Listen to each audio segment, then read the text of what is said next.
A recent study from Ryerson University's Diversity and Inclusion Institute found Black representation on boards extremely bleak. The result was exceptionally bad in the corporate sector. I was not surprised. And frankly, I am saddened that people were stunned by the result. Why were they surprised? So now you know, now we know what is next. How can we do more, do better, and be better? Buffer Santa Maria, the singer-songwriter, wrote, "Take your voice to where it will be most effective." Making the changes we want involves serious self-reflection and then acknowledging those difficult things we perhaps feel guilty about. Good evening, everyone. As always, I am so pleased and honored you choose to spend the next 1 hour, 30 minutes with us. Welcome to the Sounds of Racism, Part 2. My name is Evangeline Chima. I am the founder and executive director of Black Mentorship, Inc., an organization dedicated to the empowerment and advancement of Black professionals. We must advise that the conversation we are going to have today, like in session 1, may be difficult for some participants. It is critical that we continue to have these difficult conversations about systemic problems present in many aspects of our corporate workforce. Before we begin, let us acknowledge that halting, as we know it today, is rich in the history and modern traditions of many First Nations and the Metis, from the lands of the Anachiba to the Atawandron, the Haniswani, and the Metis. These lands surrounding the Great Lakes are steeped in indigenous history. As we gather today on these treaty lands, we are in solidarity with our indigenous brothers and sisters to honor and respect the 4 directions: land, waters, plants, animals, and ancestors that walked before us, and all of the wonderful elements of creation that exist. We acknowledge and thank the Mississaugas of the Credit First Nation for being stewards of this traditional territory. A few important elements or housekeeping rules. Please be informed that this session is being recorded. We will begin by having our panelists share their experiences with us. For questions that you would like answered, kindly use the Q&A window. As usual, the BMI web host will be working diligently to relay your questions to the panelists. I am humbled once again that we have panelists who are open to bare their hearts with the hope of healing pains and perhaps being the comfort that someone here needs. Thank you, panelists, for being so open to share your experience with all of us. Thank you. Thank you. So I'm going to start by introducing our panelists. And no particular order, I'm going to start with Jules Batson. Jules and I connected on LinkedIn. And when I saw the wealth of knowledge and experience that he has, I knew he would be such an inspiration and role model to our Black community. So I asked him to join our BMI mentor community and support Black professionals. I'm so glad he said yes. Jules, please introduce yourself to our participants. Certainly. I'm Jules Batson. It's a pleasure to be here, and thank you for the initial intro, Evangeline. I'm Jules Batson. I'm born out of Bridgetown, Barbados, and that's where I conducted my early education, and thereafter I traveled to the United Kingdom and completed my undergraduate and postgraduate studies. I was afforded a wonderful opportunity after completing by none other than a small engineering firm, the two principals of which were white Englishmen that provided me, I know we're going to talk about racism, but I thought I'd lead with a story about facilitation and allyship of sorts that was instrumental in my own career. It provided me the opportunity to do some very interesting things at a time when those opportunities were few and far between, in terms of working with London Underground Limited and large organizations in the United Kingdom to help frame information technology policy. With that, I subsequently immigrated to Canada, and then from Ontario out to the West Coast of British Columbia. So it's a pleasure to be here with you tonight and with this distinguished panel, Jules Batson. Thank you, Jules. Bruce Singer. I woke up one morning and I noticed our organization's updates has been reshared by someone I did not recognize. When I looked up who shared our updates and saw Bruce, recognizing that he was not in my network, I said to myself, now this is what we mean by walking the talk. We need allies who not only talk, but back their talk with action. Thank you, Bruce, for your support. Please introduce yourself. Thank you, Angelina. It's very kind of you to say that. I'm Bruce. I'm actually a chartered accountant, CPA by trade.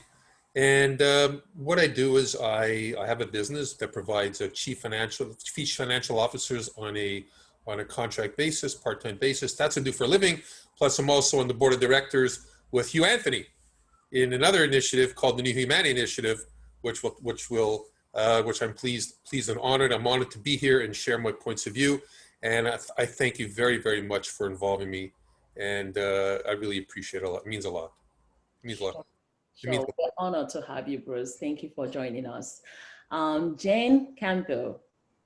I connected with Jane through a participant of BMI program. On our first meeting, we immediately connected over our mutual mission of empowering the human race and increasing the overall effectiveness and responsiveness of leaders. Jane, I'm so honored to have you here today. Please introduce yourself. Thank you, Evangeline. So pleased to be here as well with you and our other panelists. So brief introduction of myself. I'm the CEO and founder of a management consulting and leadership development firm based in Toronto. We have a team of consultants and coaches that work primarily in the mission-driven spaces and sectors to support and advance leadership, the effectiveness of leaders, and the impactfulness of organizations. I started my career in healthcare. I was born and raised in Toronto. Started my career in the healthcare sector, and over the years have worked in healthcare, in academia, in consulting at a consulting firm previous to starting my own firm. I've also founded, and as Evangeline talked about, our similarities in our commitment to the advancement of human beings. I founded a network for Black women called the Black Women's Leadership Network several years ago, and this network supports women globally to advance in their leadership, in their professions, in their organizations, and in their careers. And recently started a network of coaches globally who coach through a lens of inclusiveness and identity. And I'm excited to be advancing that in the work that I do. So I'll pause there. Welcome, thank you so much. Hugh Anthony. My first encounter with Hugh was at the New Humanity Initiative launch, and I believe it's Hugh baby. And when we finally connected, listening to his viewpoints and perceptions, I knew immediately we were going to do some good work together for our Black community. Not long before that, after I met with him, I asked him to be on our panel to share his inspirations with our BMI community and with all of you. And boy, am I happy he said yes. Hugh. I cannot wait for our audience to hear you. Please introduce yourself. Thank you, Evangeline. I'm so honored to be here with you and this superb cast of panelists. I really want to just say briefly that the opportunity to share from the lens of the theme this evening gives me great honor, because I'm one of the 2 BIPOC persons to have actually graduated from my PhD program at the University of Waterloo a few years ago. And, you know, it struck me that in higher ed or in education, both from the lens of being an academic and also being a student, I realized that there was not a lot of us represented in that space. And that becomes so important when we talk about the mosaic of Canada and its diversity, because that's one of our strongest strengths. I then realized that we have work to do. And in line with that, you know, I wear the hat as co-founder and co-chair of the New Humanity Initiative, which is a purpose-filled organization that's dedicated to advancing equity, access, and inclusion for BIPOC individuals here in Canada, so Black, Indigenous, and people of color. And really, the work is centered on partnership. The work is centered on having the opportunity to curate challenging and difficult conversations, because I'm sure the sensibilities of a lot of individuals around how we move the dial forward, it's not an easy one, but we're here, and I'm excited that Bruce did share that. We are here to help organizations have those challenging and difficult conversations, and we're their partners in that. And from the lens of where I said I come from a higher ed background, I will say, like my friend Jules said, you know, over 20 years being in the higher education sector. And what I have had the blessing and opportunity to do is to live and learn, teach and share, and to be inspired every day by the amazing individuals that I encounter. And that is what I bring, because I'm a lifelong learner, but also I bring the opportunity to engage, to experience, and to empower. So that's who I am, Hugh Anthony. Doctor, I missed that part. I'm sorry. I'm sorry. Sarah Latches. Sarah and I first connected as basketball moms. Sarah is the constant support I reach out to. And I know she is always there. She gives resounding advice. She is not just a BMI advisor. Sarah is also my dear friend. Sarah believes in the mission of BMI almost the same way that I do, and is always there nudging me forward. Outside of my husband, Sarah truly is the rock I stand on when it comes to BMI. Thank you. Oh, that is so kind of you, Evangeline. You know, by training, I am a mechanical engineer, and I currently sit on the board of directors for Oakville Hydro. But my passion in life is learning and teaching.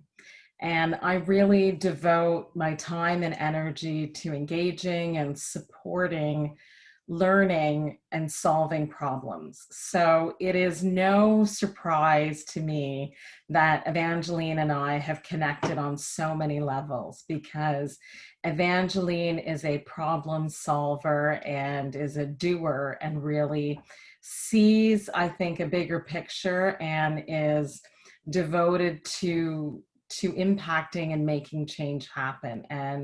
And my passion for learning and teaching really fits so well with that. So I am so pleased to be a part of this discussion today, and really looking forward to something that will be of impact both to myself and to our other panelists and to the attendees today. Thanks, Evangeline.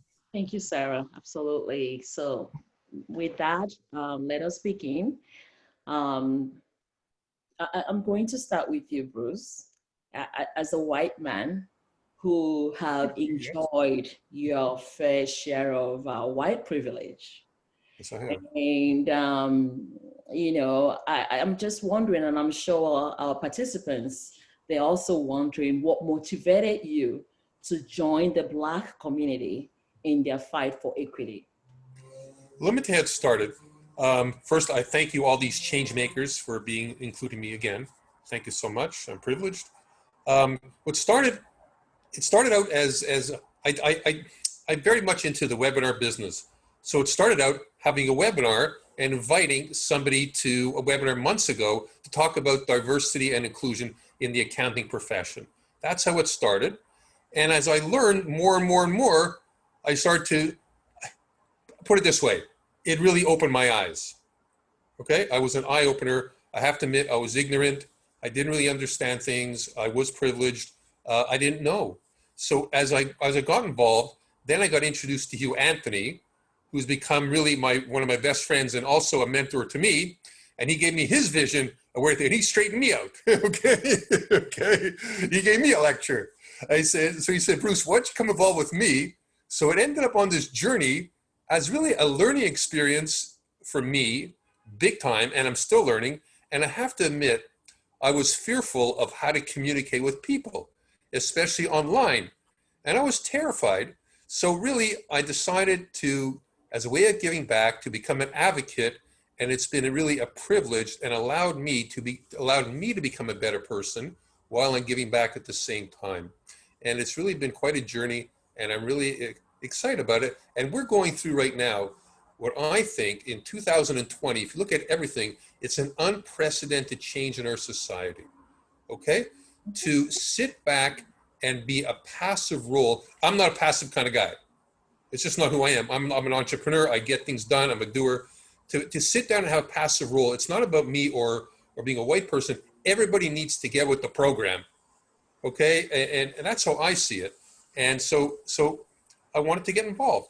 And I believe it's a good thing. And that's why I ended up supporting and being an advocate of this movement that is taking place right now.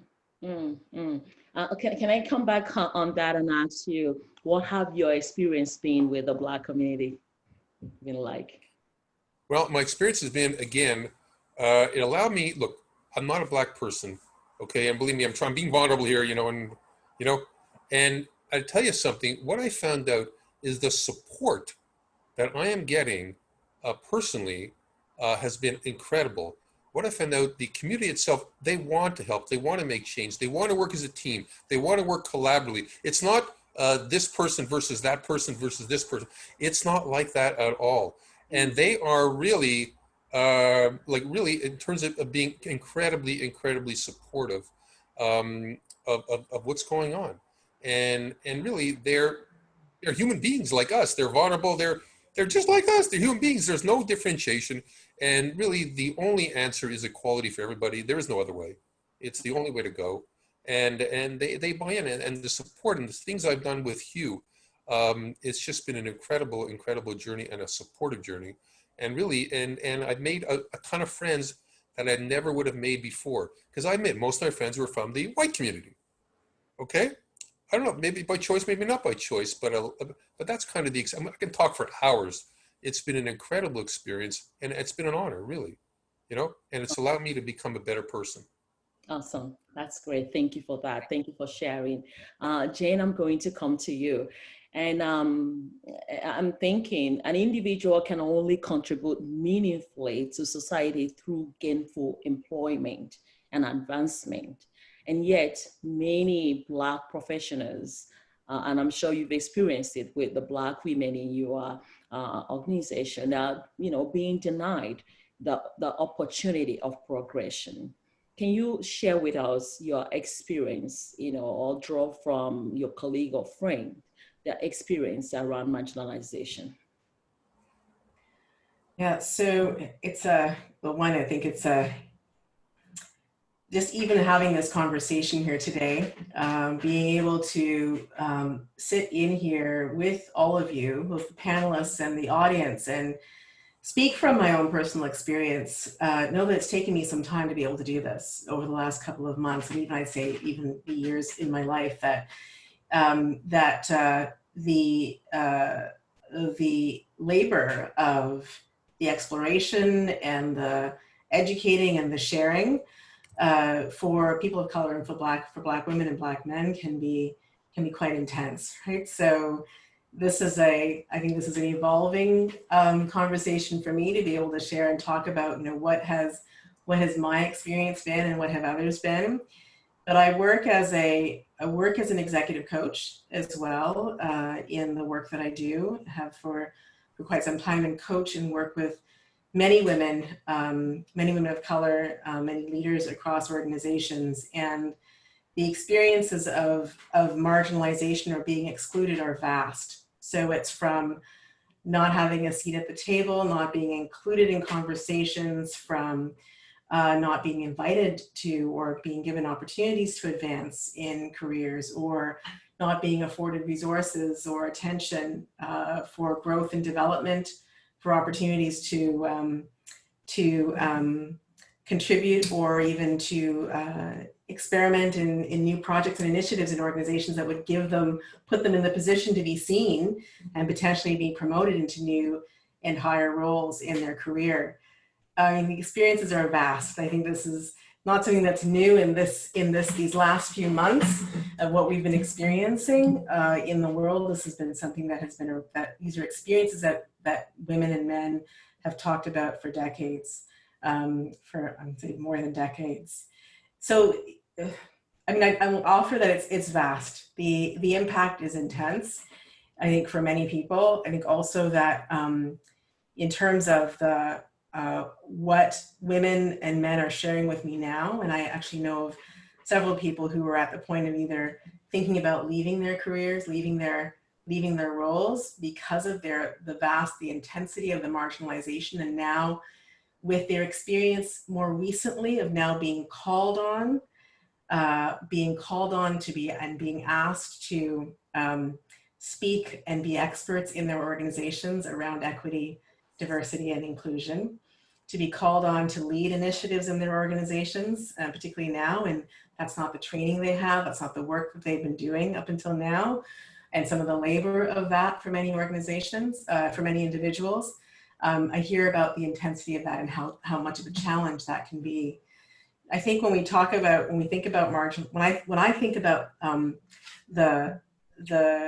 what marginalization has looked like for me, I think of my title, I've had roles and titles where I've had seemingly positional power, but at the table, limited exposure to or listening for the perspective I have.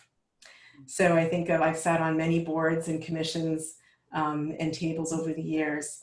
And so I think of the credentials, the degrees, the education, the experience that I often bring to the table, and being at the table with conversations and me making a statement, putting an opportunity on the table, making a recommendation, and it being discounted, but a white colleague sitting next to me, putting the same recommendation, perhaps different language, but the same recommendation, the same point of view, the same perspective on the table, and then it gets immediate uptake. You might say, well, maybe it's how you said it, the way you said it, but when it starts to happen repeatedly over and over again, you start to think, well, there's a pattern here, right? And I think over the years, I've come to a space of understanding of, in the moment, choosing how to respond to the situation. So is it to speak louder? Is it to challenge? Is it to use some of the things that I coach people to do in terms of the influencing skills? Have the meeting before the meeting, right? Do the debrief after the meeting. There are all these strategies that seemingly you can use to perhaps overcome your voice being discounted or being marginalized. And each time I'm going to offer, it's a choice. And I think the weight of that choice and having to make that choice, we shouldn't have to make it. We shouldn't have to bear that weight, but we do as often as people of color. And I think weighing the consequences, making those choices around how to respond to situations of marginalization or even microaggression is that choice that people of color need to continue to make. And people who are their allies and supports need to start to understand and pay attention to sometimes the positions that people are in and having to make that choice and the weight of that choice. Yeah, absolutely. I'm glad that you said that. People need to start paying attention. You know, it saddens me when somebody said, "Oh, I didn't know," right? And I'm saying to myself, does that mean you were not paying attention? Jules, I'm going to come to you for this next question. In our last session, so this question is coming from the last session, one of our male participants said, we were talking about subjugation, you know, being bullied and things like that in the workplace. And this individual said men get bullied as well. So I'm thinking, can you please share with us, drawing from your experience, when you have felt defeated or, you know, when you felt pushed down, that, you know, you don't have a voice? I pause. And I can think of many situations. But first, let me quickly define categorization in how I see subjugation. There are categories within it. There's the physical element of it. There's the psychological element of it. And I also see an emotional component to it. And last but not least, there's a financial component to subjugation and how you feel, whether intentionally, deliberately, or consequentially, right? So for many of us, history would indicate that a lot of it was, if you go back, not in my lifetime, you look at the role that slavery played and branding and that type of ownership, and those types of physical restraints, limited access back then, right? And physical abuse. I think a lot of that is being mitigated by ways of laws and regulations and so forth, right? However, when I think about the psychological component of it, the messaging, the undermining, the discrediting that can go on, the bullying and harassment, right?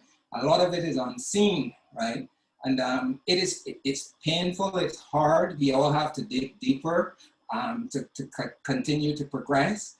How do we address that and deal with it? I think this is where the mentorship programs, the advisors that we have around us, or training, and all of those pieces become vitally important.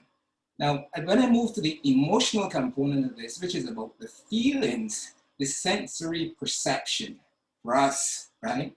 With low self-esteem and self-worth that comes from a lot of this stuff, but by the time you've reached that stage, the physical barriers can be removed because we've been beaten down psychologically and emotionally. So many of us are not reaching. More than ever then at that stage, boy, do we need our coaches, right? And often I tell people, often you need to act your way into feeling. You don't feel like doing it because all that has happened around you in organizations say you're not worthy of the opportunity, or you're not doing well, you shouldn't be here. You walk into a room and nobody there looks like you. It's hard. So again, digging deep, going forward. Then you get into the financial component of this thing. As we figure out, as professionals, organizations have got all sorts of policies and procedures in place to guard compensation numbers and so forth, and that works for them. But if you're smart, intelligent, and skillful, you start to find out things, and you start to realize, well, look, there's compensation disparity, and it's undeniable. A lot of it is along racial lines, a lot of it is along gender lines, and all of that all affects us in terms of our quality of life. The other piece in the financial domain that is quite critical is our access to credit, but not just credit, appropriate credit. Many of us don't have the understanding and the astute awareness of the differences between lines of credit. we know a lot. We know about mortgages. How do we finance and fund businesses and things like that? So when I look at subjugation, I've touched it. I'm not sure it's in the context that you want it solely in the organization. And then the last piece I will say, I myself personally have faced it, where you're in the organization and by title, you look at your title, there are others ahead of you, much less qualified than you. And the work that you're called upon to do, working laterally across organizations, owning many business units, but not getting that seat at the table. You don't get that. I'm going to speak to the notion of having that, what I call the C-level seat. There are so few of us that sit in those C-level seats that you either take it for what it is, you find allies that work with you, or after you've done the best you can be and nothing changes, you orchestrate an exit plan. Some like us have done that. And you say, you know, I'm going to take my shingle and play in another yard and perhaps do the best I can for my community and myself, recognizing the constraints. So all is not lost. I think there's a lot of work to be done, but we just need to recognize where we're coming from and what needs to be done. And I want to reach out and acknowledge Jane, because her comments were validating, because much of what she shared, I want to acknowledge. I have experienced that and many others, and there's great courage for her to stand up here today and share what she shared just earlier. Absolutely, Jules, absolutely. Wow, thank you for that. Hugh, I'm going to come to you with all these experiences that Jane, Jules have shared, and I'm sure you've had your own fair share. You know, many of us, we get stuck being in that survival mode, or the gratitude space, and not being able to step out of it. And so when we are given that seat at the table, we are not able to make something out of it, you know, help our Black community. We get stuck being thankful I'm here, and we are afraid. How do we begin to embody and embrace the fact that we deserve to have a seat at the table? Well, thank you so much for your question, Evangeline. And, you know, I concur with what, you know, my colleagues here on the panel have shared in the video. When we think about how do we extend the table, first and foremost, it is our diversity that makes us who we are. If we were all the same, we would be a boring bunch of individuals, right? So it's what we bring individually that makes us collectively better. And when we talk about how do we extend the table, or instead of building a higher fence, lower the fence so others can get to that next level, we have to look at authenticity in one sense. How do you show up? The values that you hold dear, and how do you cultivate a sense of belonging? And why I say that, just let us reflect. Do you recall a group you were part of and you just felt a sense of belonging?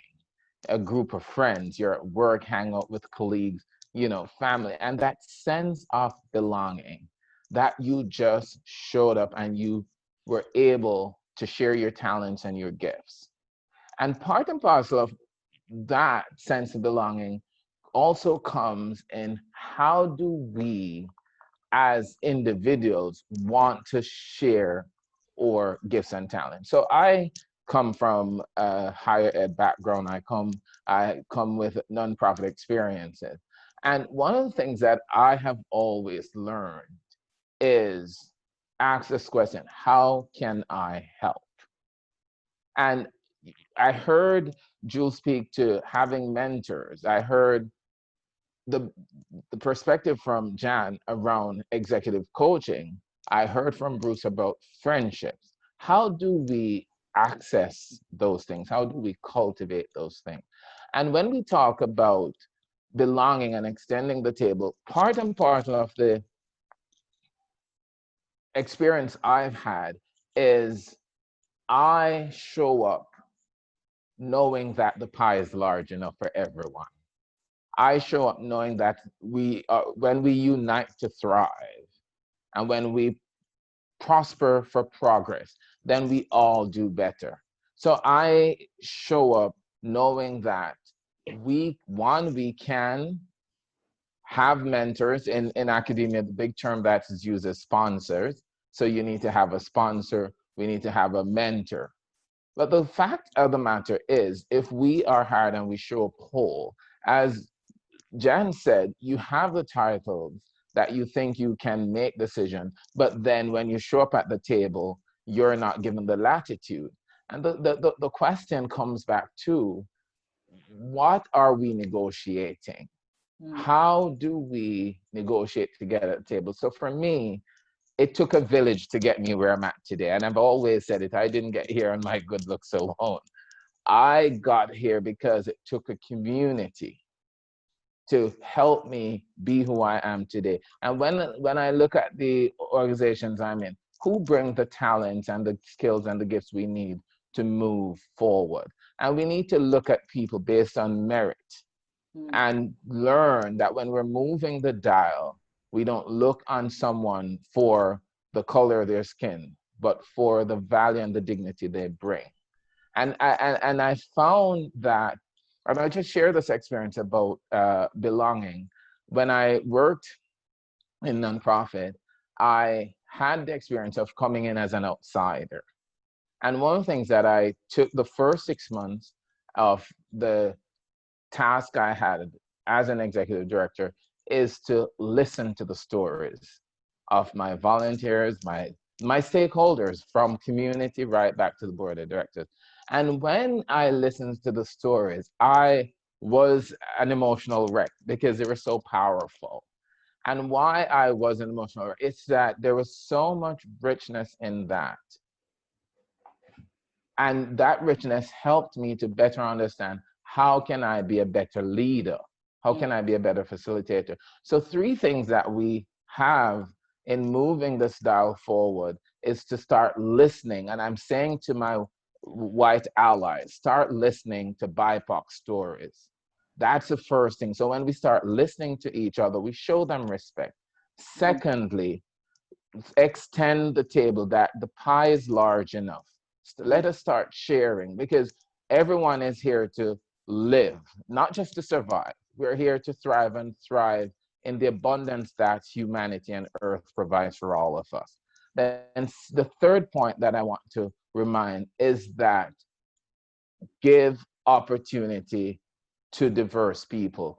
The more opportunity diverse people get in your organization, the richer your organization becomes. It is proven statistically, research has proven it. You know, McKinsey has reported organizations are 33% richer. Their bottom line is greater when we talk about profitability. So how do we extend the table? Is to start listening to people's story, sharing with them, and providing opportunities to build a more robust and diverse team. And that's where we will start experiencing the table being extended and including more people. That is rich. Thank you. That is really rich. And I add to that to say, give us a voice too. You know, drawing from what Jane said, don't just give us a seat at the table. We need to be heard, you know. And Sarah, I'm gonna come to you. Just before George Floyd's murder, I shared my story about always being the lone face in most management meetings with someone. And this person said to me, Evangeline, you have to realize the population of Blacks is, I believe they said, below 2% in Halton. What do you say to the person that give the excuse that the reason why Blacks are not offered seats at the table, the reason why we're not up there is because of our population? Whew, Evangeline, you saved a good question for me there. That's a tough one. And And I'll start by saying that, you know, when I look at the flyers and some of the things we're talking about in terms of the sounds of racism and what does it look like in corporate Canada, the first word that came to mind for me when I think about what does racism look like in the corporate world was actually the word kindness. Because sometimes it's that sense of, you know, we understand the problem and it's not our fault. There's just so few of you. There's just nobody here. And it's hard to kind of fight back when somebody is seemingly on your side and stating something in a way that's like an obvious fact and saying, that's my reason for it. Mm. And so for me, when I hear that, and I've heard it in many contexts. So I've heard it in the context of, from a racialized perspective, that there just aren't that many people. I've heard it from a gender perspective, from an age perspective. And my approach to that, that comment is to step back and say, let's reframe that question then. You know, if your reasoning for why those people aren't at the table is because they aren't in the room, is then to step back and say, why aren't they in the room? And where are they? And that's even more of a reason why we need them at the table. And that's even more of a reason why we need to look at it. And so for me, when I hear that comment, it's really, you know, it galvanizes me, because I think, well, here we've got a problem. You know, if there are only 2%, for example, if only 2% of the population in Halton is Black, then we've got to ask ourselves why. What is that? And we need to talk to that 2%. And that's even more of a reason to bring them into the table. And just picking up on what some of the other panelists have brought up is, I think sometimes we even need to go beyond that and say, maybe the table isn't the right forum. You know, and maybe we need to step even further back into solving the problem and defining it a little bit better and understanding the issues a little bit more, and seeing that maybe this is not the forum where we're going to hear those voices, and we need to do something else about it. So I think it can really feel deflating when someone, almost in the appearance of an ally, says, oh, I understand what you're saying. There just aren't the people. We just don't have them. We just don't know where they are. We just don't know. And instead of leaving it at that stage, it's to push beyond that and to say, why can't you find them? Why aren't they in the room? You know, why, you know, rather than saying, oh yeah, you're right, I'm the only person in the room, so I guess I don't belong at the table until I can get more numbers with me, you know? And I think it's, for me, that's my feeling on that inclusion, that idea of who's not at the table is why aren't they even in the room? And how do we change the question? How do we reframe it? I wish you were with me that day, because I was oh my God. Okay. So how can I rewind the clock and be in the presence of this person and give them a little bit of what you just dished out right now? You know, this next question is still for you, Sarah. I remember, I think it's a little bit of on the same point, but then on perhaps creating awareness as well. And I remember recently seeing on LinkedIn a message somebody posted saying the white women leaders, that they did not know the challenges their Black colleagues were facing. You know, and perhaps giving the excuse that's why they didn't speak up. And I thought to myself, how come? You know, this thing that I see all the time, how come no other person was saying that? So my question to you is, how can we shift from, you know, the culture of looking the other way? How can we shift away from that? Yeah, it's tough, because we're trying to create allies and we're trying to work together. And yet at the same time, we're recognizing challenges and obstacles. And so it's a courageous conversation to be having, definitely. And I think touching on something that was brought up by one of the panelists earlier is that we can empathize a little bit. I think I can empathize when someone says, I really didn't know, I really don't understand. And part of why I can empathize with that is because many times I've been in the room where I'm so grateful and so overwhelmed to be at the table, to be in that space, that it's very scary to take the next step and say, these are some challenges that I see, or these are some obstacles that are there. And so I can empathize that it's tough and it can be difficult. But I think it's really imperative and it's important that we also say, just because it's tough and because it's not right there is not an excuse, and it's not a reason to turn and look the other way.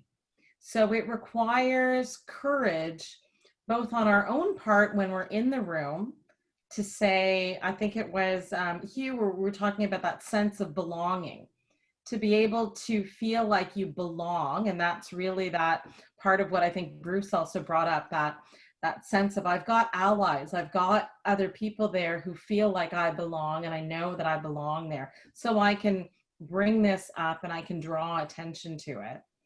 I think also there is some empathy that can be there that says, I can understand a little bit of why it's tough to understand, but what I can't accept is that it's okay not to acknowledge it, right? So we're sort of bringing attention to it, but we're also really underscoring the fact that even though it's tough, we can still do it. Absolutely. I agree with you on that. I know Bruce, just to let everybody know, Bruce will be, wouldn't be able to stay till the end. So Bruce, I'm gonna come to you for this question, just in case you have to drop out. Yeah, and my intention is to stay to the end because this is very important. Okay, I have a family, so my intention is to stay to the end. There's somebody who's very ill. God be willing, there's a situation going on, so I might get a phone call, is what I'm saying. No problem. My intention is to stay right to the end. Yes. Oh, absolutely. Thank you for that. Let me bring this question to you, Bruce. A lot of our allies, friends, want to support. They want to add their voice, but they are unsure what to do. What do you say to someone who say, what can I do? Where can I start? So Bruce, where did you start? Okay, well, I started by getting engaged. Well, I started two ways. One, just by the LinkedIn posts. Anybody can do that. Instead of saying, say something, just make a comment, like some of the simplest things. Like, I had fear at the beginning. It was fearful to say the wrong thing. I was terrified. So what I did is I called people that I know and asked them, how do I respond to this? I became a learner, okay? But you can do the simplest things. You can attend webinars. You can get educated. You can call your friends. You can reach out to your friends. How do I get involved? You can call, I'm giving an example. They can call Angeline and say, I'd like to be a mentor. There's one way, okay? But I did it by just attending webinars. I did it first by learning and educating myself and realizing and empowering myself what I didn't know. I was ignorant, so I had to learn. And then I started to make contacts with people. I asked Hugh, can I get involved? Okay, and we started to develop a relationship. Okay, start to develop new relationships. Simple things like that can make a difference. Okay, I'm just going to add to it. One of the things that everybody can do is there's people are funny, like a year from now they'll say I should have gotten involved. You know what I mean? There's fear, right? So they wait till it's all done and then they want a piece of the action. Okay, it's kind of ridiculous. Okay, but what we can do, what every one of us can do is call someone else who you'd like to get involved and ask them, would you like to get involved? Okay, like before this call I was on with a colleague of mine, and I'm not plugging me and Hugh, by the way, but I'm going to say what it was. We're planning another event. So I called the person. I said, you want to get involved? So I didn't give him a choice. I said, Monday, we're getting on the phone. We're going to talk. Okay. So it's up to everybody to build the advocacy population, if you want to call it. And it's all about the leadership and getting more people involved. And that's how I believe eventually we all have to do our little part, you know? But the simplest thing, again, back to your first question, is it's just a simple thing like LinkedIn, or Twitter. Just get involved in the conversation and show you're in the game. Forget the like. Okay, there's no more likes. Okay, it's more about actions. Okay, people put like. I see like 40 likes and no comments. Okay? You can see a simple comment like, hey, thank you for sharing. A simple comment. Okay, because they don't know what to say. Okay, I get it. All right, but you can say thank you. That's easy. Simple things like that, and then you'll start to, what happens is you step out of your comfort zone. Okay, that's the issue. People got to get out of their comfort zone, and it's hard. It's not like I could talk for hours about this. Can I share one other thing? Please. When I first started with Hugh, and we were laughing, we wanted to get sponsors and people to our event. So I called everybody I know, and I thought I had leprosy. Okay, like people were ignoring me, like a best friend said, hey, can you refer me to so on and so on? I'd like to get him as a sponsor. Man, I had leprosy. Okay, it was ridiculous. But what happened is we persisted. Eventually, after making 20, 30 calls, you get one ally. Okay, and then you get, after 30 more calls, you get another ally. All right, it's just everybody needs to, like I said earlier, needs to step up and get involved. But I think it's up to leaders to find other leaders and keep building like a snowball. Okay, and once they get involved, they will find it very rewarding, and they will have an eye-opener experience, and they will want to get more involved. Before you know it, it's the power of many, right? You know, like it's what 2/3 of separation, or what's that? What do you call it? One and another. There's a term for that. You know, you get one, and they get another, and they get another. Before you know it, you have thousands of allies. Help people get out. Then answer the question. I veered off a bit, but I hope that's okay. You did answer the Simple question. thing. You did. A link and comment. Very simple. Consistent. You know, do more than like. Put a comment out there. You know, There's so 40 likes. we share somebody's post. You know what? You've more than answered the question. 40 likes, not one comment. Okay, there's an opportunity to make a comment. Simple. Okay, look for them. 40 likes, not one comment. So there you go. What I'm gonna do, I'm looking at the time, and you know, I really want for us to get to as many questions as possible today. So I see a very good question, not that the other ones are now, but I see a question that, you know, speaks to what we've been talking about. Uzo Ndoka asked this question: what do you do when you get to that gratitude table and you use that ladder to beat down your own race or people of your same color? And I'm going to ask anybody to take that on. Okay, so thank you for that, and thank the participant for that question, Uzo. One of the things. You're mute. You're muted. Yeah, again, thank you for that, Uzo, for that question. One of the things that we need to do as individuals and as a community, it's first to unlearn some of the idiosyncrasies that we have been socialized or conditioned to think and believe are lifestyle choices. And I say this because one is that if you move from a point of scarcity, then everything in life is scarce.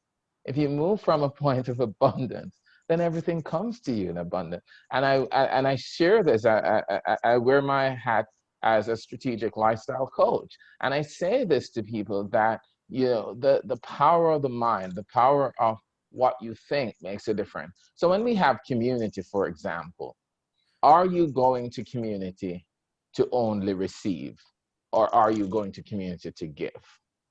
And you've got to ask yourself that question. And one of the things that I shared with you in our conversation when we spoke, Evangeline, is the whole thing of how do we show up here in our home and native land. So myself, having immigrated here, do I come to Canada looking something? No, I came to Canada to contribute something. I brought me and all my talents, my gifts, and my skills here. And in coming here, I'm also looking to give. And the context is that it's in the giving that you receive, and part and parcel of how our community can help in that regard is, one, learn that we have abundance, learn that we have community, and learn that in the simple rule of networking is, how can I be of value to you? And when we understand that we bring value to the table or wherever we are, then the conversation becomes different. There's a community that is waiting to share with you. But the question is, are you willing to receive, or are you willing to give? Thank you. Thank you. And I see another question that I want us to address. It's from Kelly Thomas. And she said, have you ever had a boss who is unfair to their employees? And do you notice that their treatment of you is worse because of your racial background? Jen, do you want to take that? Or Jules, Sarah?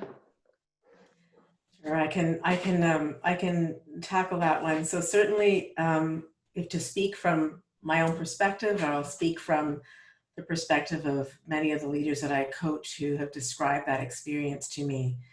So one, the awareness and that experience of, I'm reading your comment, Kelly, of having a boss who's unfair to you based on your racial background. So, you know, certainly that experience that you're having, if that's you in particular, or observing others having, the first thing is to, one, the spaces that you have in your organization to go for support is certainly one place to look. And not everyone feels comfortable to go internally in your organization, like for example, to human resources to get support. But that certainly is a channel that's available to people, depending on the culture of the organization, depending on kind of the experiences that you and others may have in the organization around how HR and others in that area supports people. If it's in a small organization where there may not be an HR department, maybe the only person to go to is that boss who's treating you unfairly, because in many, and I know you've mentioned Hugh and others that do work in nonprofits, many small organizations, and particularly nonprofits, do not have large HR departments or people like ombudspeople who can support people who need, who are wanting support or a place to go for advice. So the first things first is one, to look to where you can get support, right? So many of the panelists on the call on this evening's discussion have talked about community and relationships, mentors and peers, a place to go and check in. So oftentimes I see individuals check in with their peers, say, I've had this experience. Have you had this experience? Someone that you can trust, just to check in and get perhaps even some just validation of what it is that you are experiencing. And then to find a trusted space where you can go to for advice and to talk it through, particularly if there isn't a space internally in the organization where you can get advice or even talk through your experience and look to the strategies that you might use. Often people in these situations feel stuck.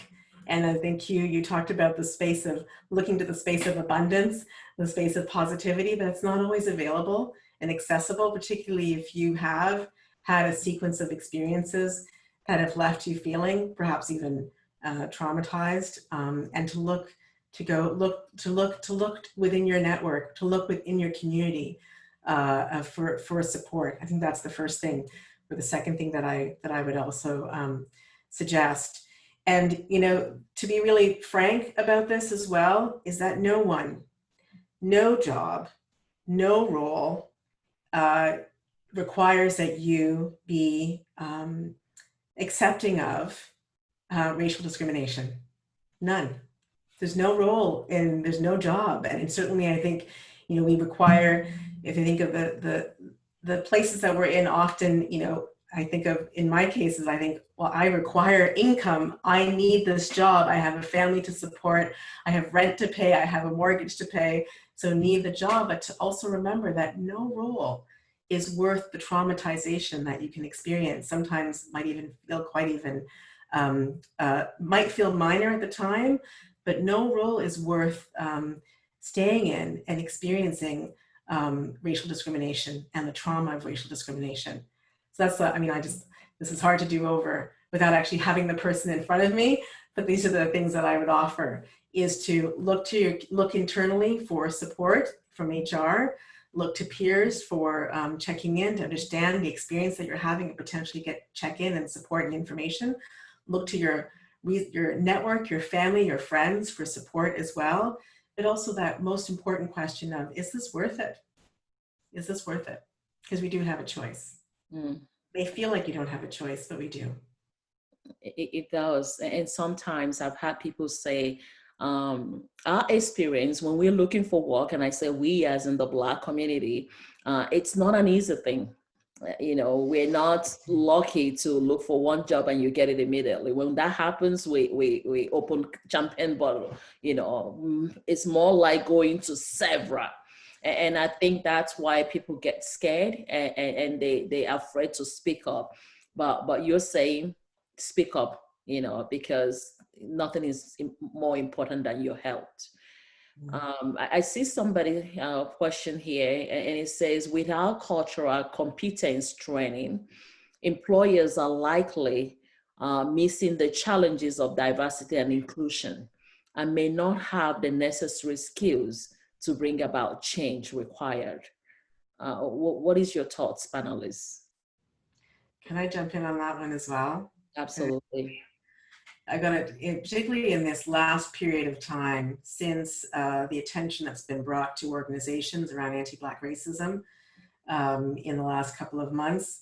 Every organization many organizations, I shouldn't say every, many organizations are now posting statements on their websites, right? Reaching out and bringing in consultants to do training within their organizations. Reaching internally, looking to have now making statements and internally placing attention to, which is a phenomenal and fantastic and much needed attention to issues of diversity, equity, and inclusion within their organizations. But many of these individuals who are making these decisions, as the participant has noted, don't often haven't had any training or orientation to the decisions or the scope of what they're considering for their organizations, and often making knee-jerk, transactional, short-sighted decisions around, well, so I'll do a unconscious bias training and that will address the issue, or I'll put a statement on my website and that will address the issue, or I'll sign up for these many initiatives that are having organizations sign up and making public statements that they are members of these associations. I mean, it certainly is a good first step, but some of the deep work that organizations need to do strategically around looking at their culture, looking at their values, looking at their processes, looking at their systems and structures, looking at power in the organization.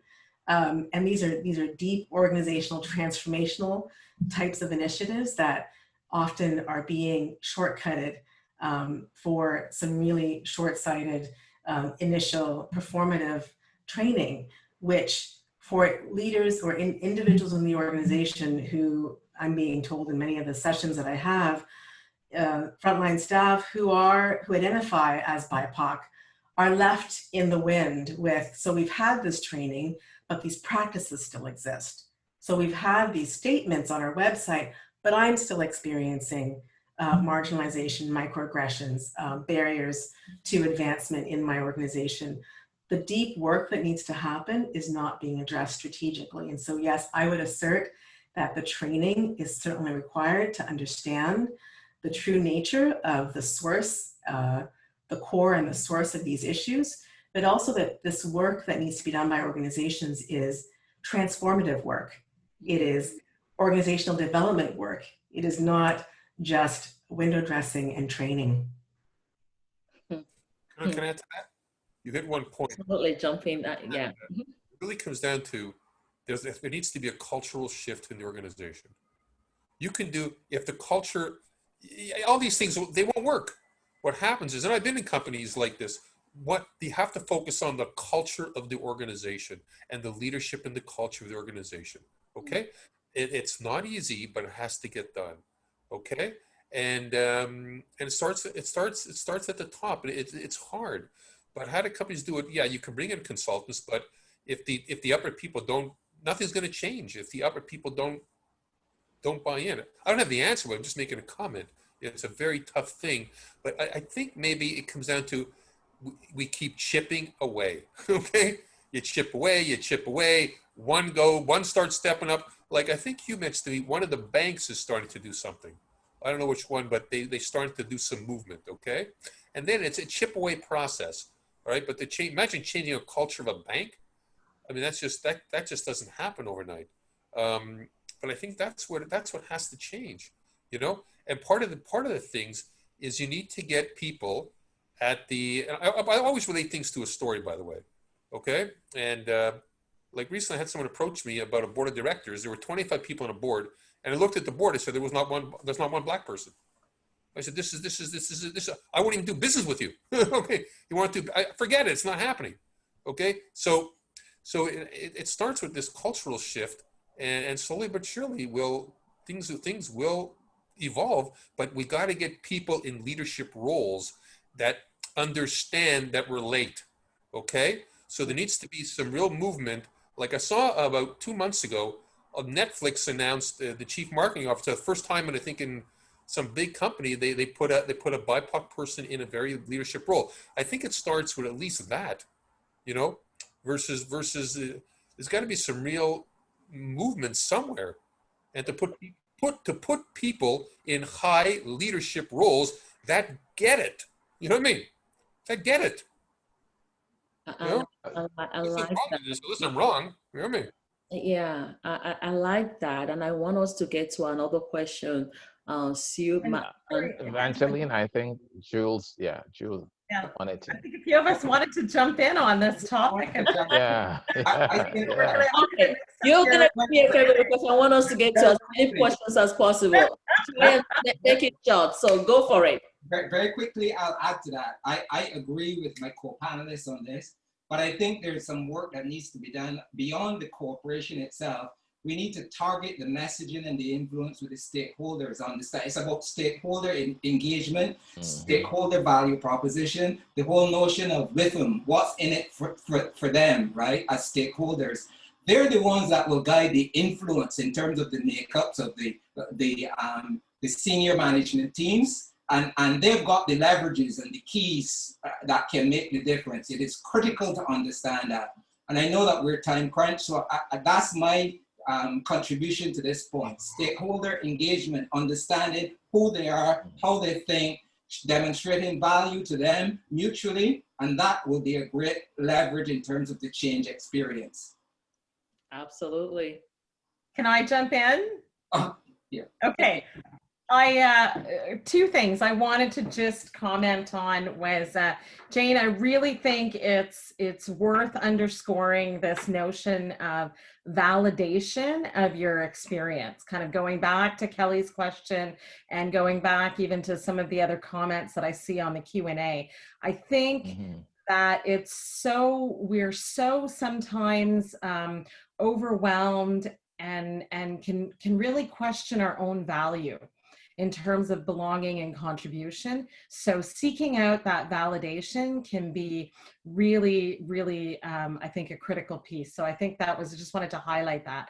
And the second thing I just wanted to kind of add to the conversation is that one of the things I think is really a positive that we've seen, if there's anything positive that can come out of COVID-19 and all of these changes and unprecedented times that we're in, is that we see our ability as organizations, as corporations, as individuals to be able to pivot, to be able to change and adapt and make substantive changes quickly when we need to.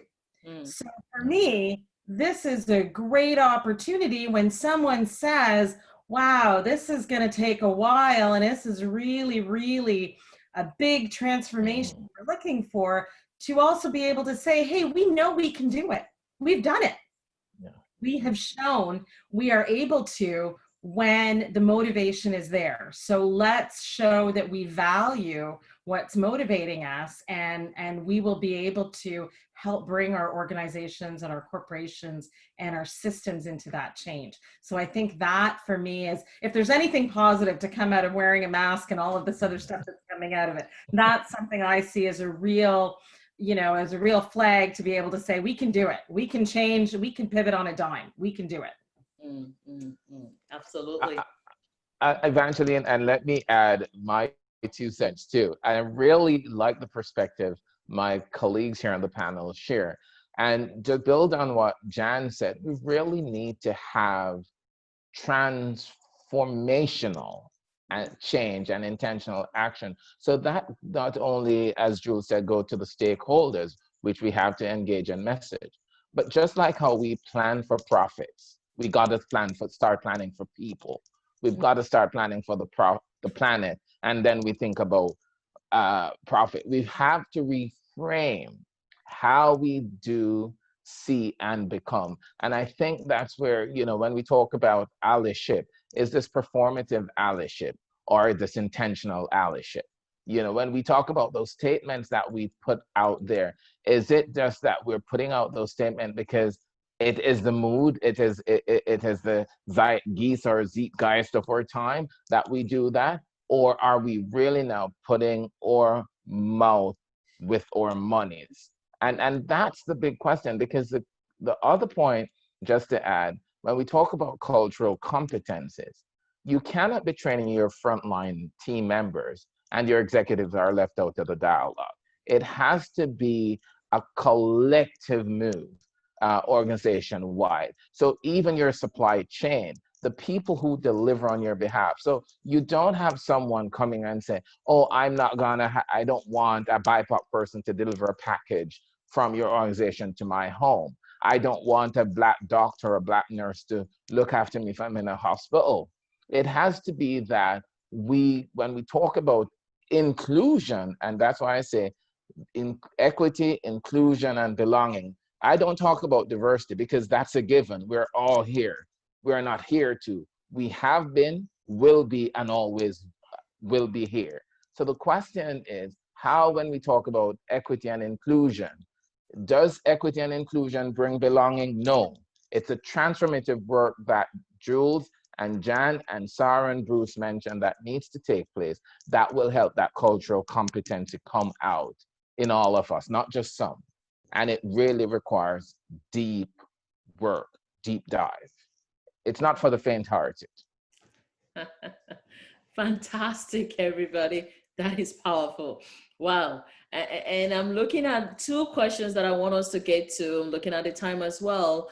And please feel free, if there's a question that you see that you really feel like you need to address, that let me know, and we'll jump right at it.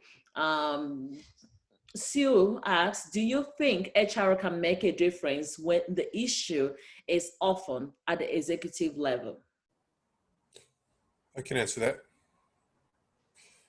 If they have buy-in at the top.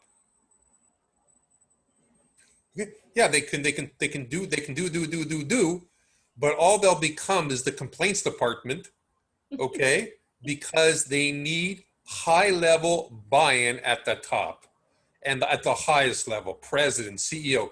If that doesn't exist, they'll just become the complaints department, and we all know what that's about, okay? So you can have the world's greatest HR person, you know, but again, it's not just an HR department. It gets back to, it's beyond the HR department. It must be part of the culture of the organization that is committed to make a change. So HR can talk to people, but if no one's going to listen, it's not going to make a difference. Absolutely. Okay?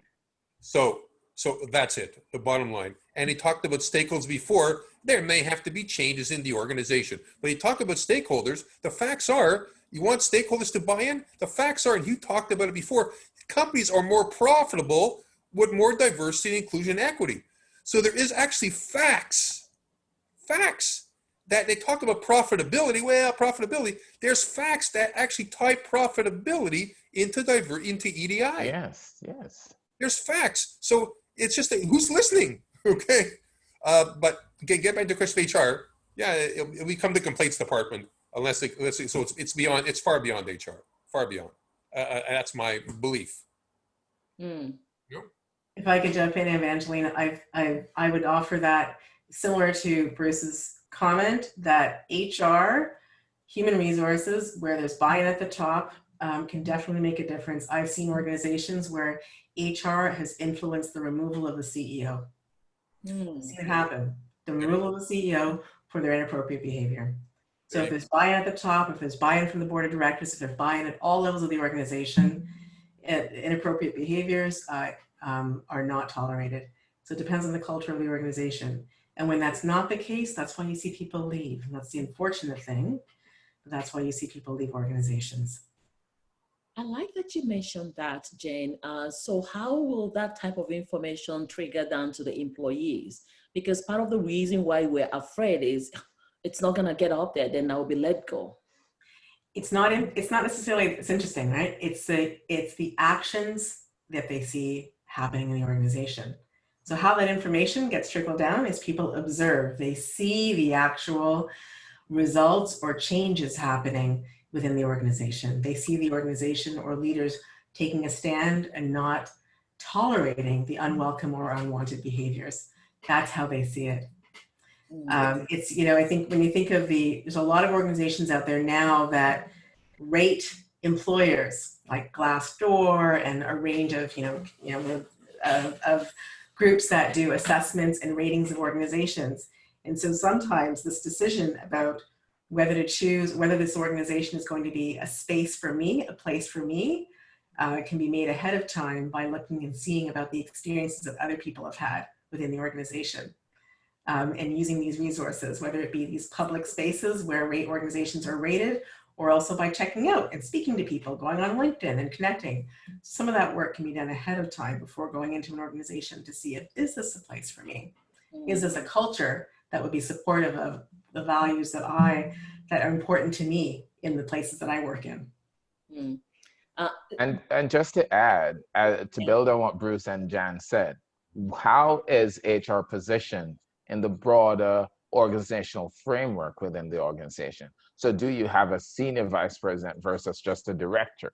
When you talk about individuals, their stories, how do they promote? Do they promote from within or do they promote externally? You watch those trends, because where you have a high turnover in an organization, that's a red flag right there. And then, as Jan said, there's so many rating organizations and people make their thoughts known where they work. Have a coffee with someone who works with the organization and say, I just want an informational interview, and they will give that. And I had that when, I went to Ryerson University. I had an informational interview, and it's a space that, you can grow and learn, but the experiences, again, comes back as red flag if there's a high level of turnover for organizations. Bruce, sorry, I really want us to get to this next question. And if we have time, you can jump on that. Any comments? This is coming from DN. Any comments about the NYPD studies showing that implicit bias training changes mind, but not necessarily behavior? Interesting you say that. And I had the opportunity to read to glean that, and also the report from the Ontario Human Rights Commission on the Toronto Police. And you have two perspectives that are hitting us here.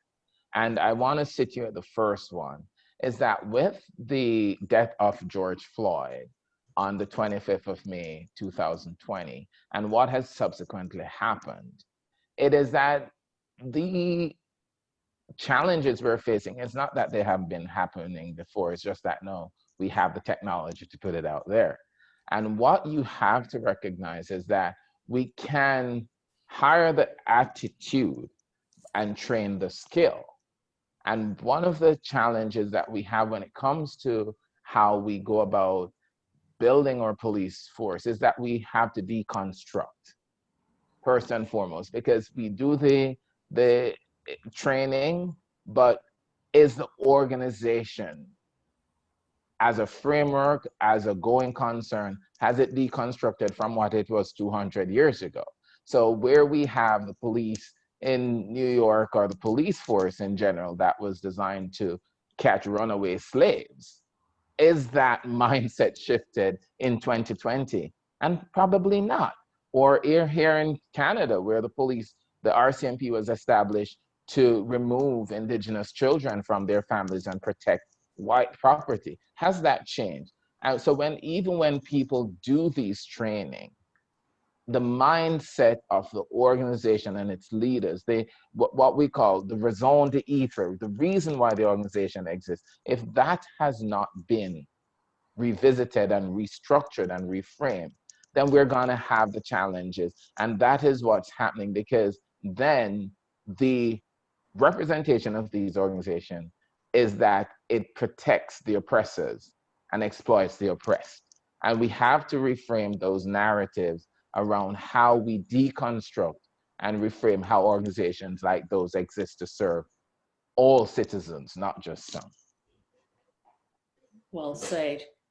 I think that's, sorry, Evangeline, I think that's really well framed, Hugh. And I would just add to that, I think the comment about changing minds or learning versus changing behavior, part of that is also in how we are approaching the communication and the learning, because when we are training from a cognitive perspective and trying to simply teach cognitively and say, do we rationally understand why this is not, or this is the way we approach things, we also have to recognize we may have to adapt our training and our learning and our teaching approach to say, we are also trying to modify behaviors. And I would say from my own kind of professional technical background, that's a good example is when you look at safety training and, and how you can teach safe behavior cognitively and say, I understand what needs to happen to be safe. So for example, you look at your children, look both ways when you cross the street. They can know that, they could say it in their sleep. Will they actually behaviorally look both ways when they cross the street? It's a different type of learning and it's a different approach to it. So we have to be mindful that when we're trying to change behavior, we're not solely focusing on the cognitive aspect, but we're also actually looking at how are we influencing behavior.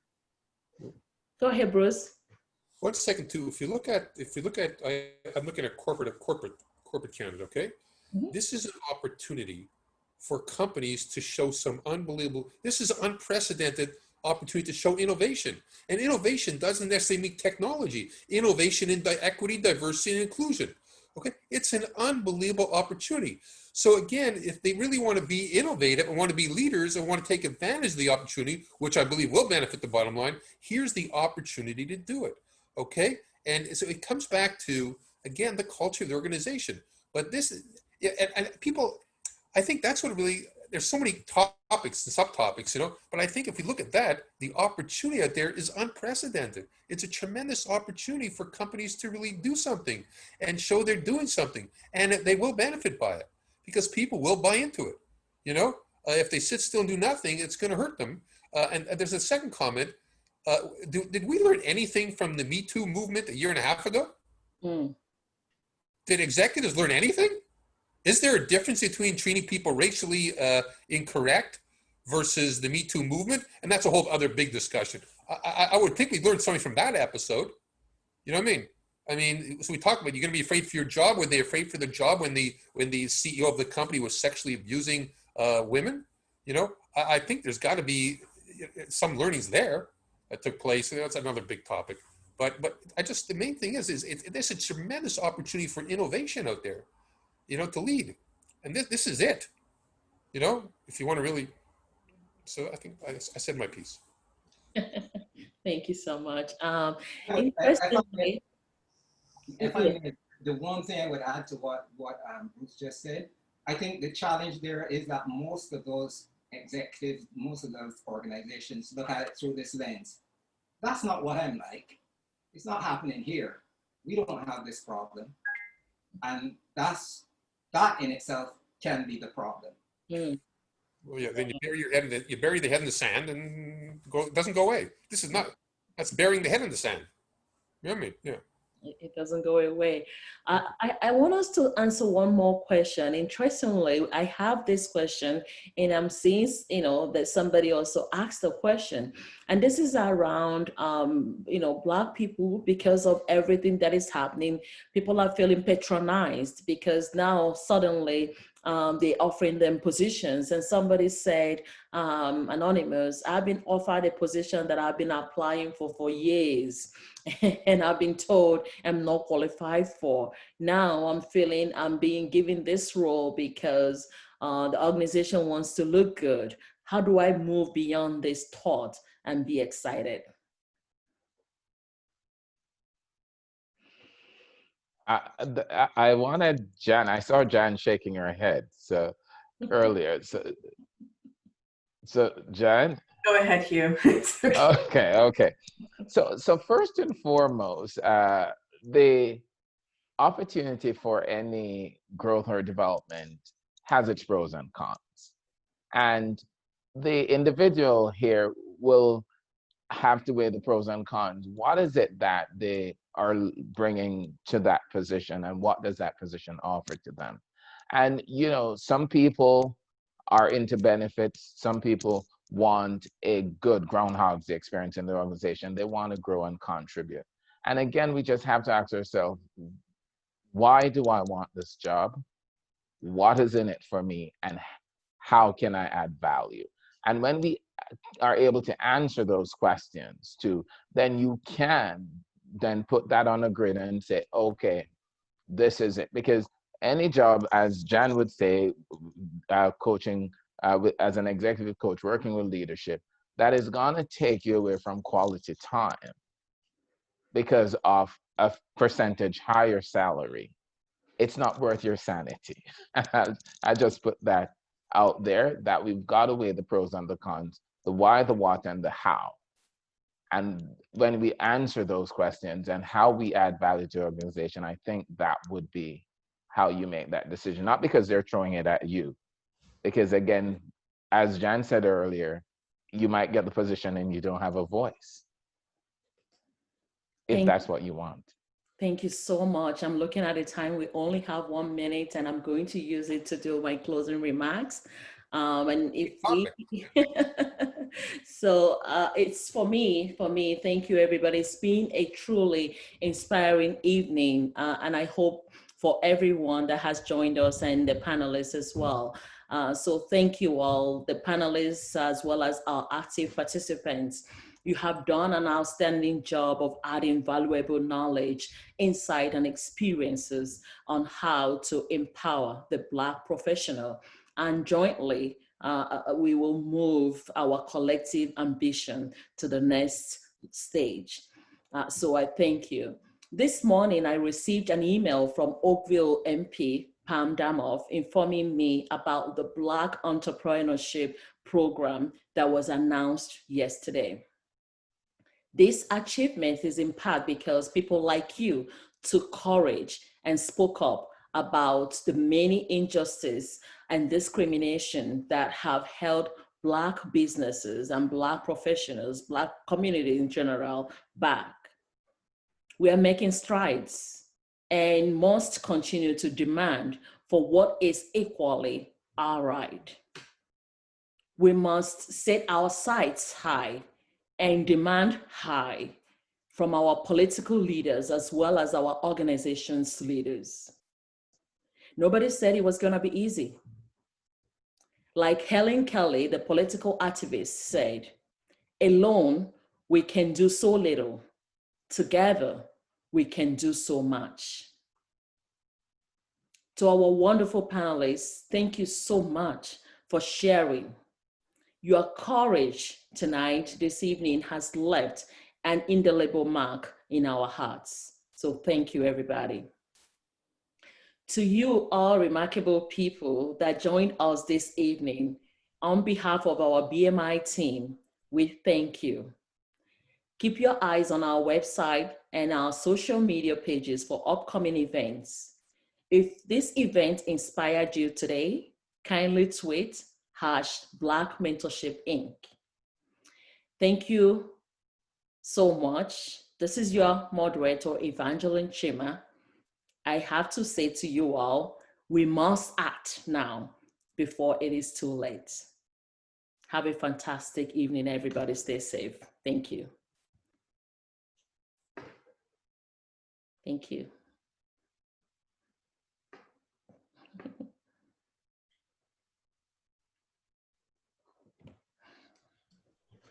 Fantastic, Evangeline. Thank you. Thank you. Thank you. Thank you, Evangeline. Thank you, Hugh. Thank you, Angeline. This is wonderful. Thank you. Well, Thank you. your girlfriend's father, I wish you well. Thank you. And sorry I had to pick up the phone in the middle, but that was the call I was waiting for. That's okay. That's fine. And And thank you. thank Great you. to meet you all. And Same thank here, you, Jen. Jen. Good Jen, Angeline. thank you. I know how busy you are, so thank you. Great Thank fun. everybody. Well, oh my God, I can't thank you all enough. Thank you. I Thank appreciate you. it. It's been an Thank you. honor. Thank you. Great program. It's an honor. Thank you. Kudos to you. This is a wonderful program. If people want to get included, they could sign up with you and become a mentor. Absolutely. Easy. All it takes is a phone call. There's 21 people still listening. Call Angeline, reach out there. If you want to be a mentor, sign up. And you know what? You all can use this minute since people are still here and give us your call to action words. Hugh, let's go. Okay, so get involved. Awesome. Jen. Take care of yourself. Make good choices. Just putting yourself first. Absolutely. Jules. Well, very quickly, racism is a marathon. It's about power and control. It can be defeated. Be an ally, be courageous, fail forward, learn, grow, and practice self-care. The game requires teamwork, fortitude, and effort. Success leaves clues. Let's look for the clues. Bruce. Just be an advocate, even if on the simplest level. Like I mentioned before, just go on LinkedIn and just talk to people. Just show you're being an advocate, you know, and that will snowball, and other people see it, and that's leadership. I love that, and I say forgive. We need to forgive the past. You know, we need to love one another. We can't hold on the hurt. So it's been done deal. So let's move forward. Let's love and let's conquer. Peace, everybody. Thank you. Thank you.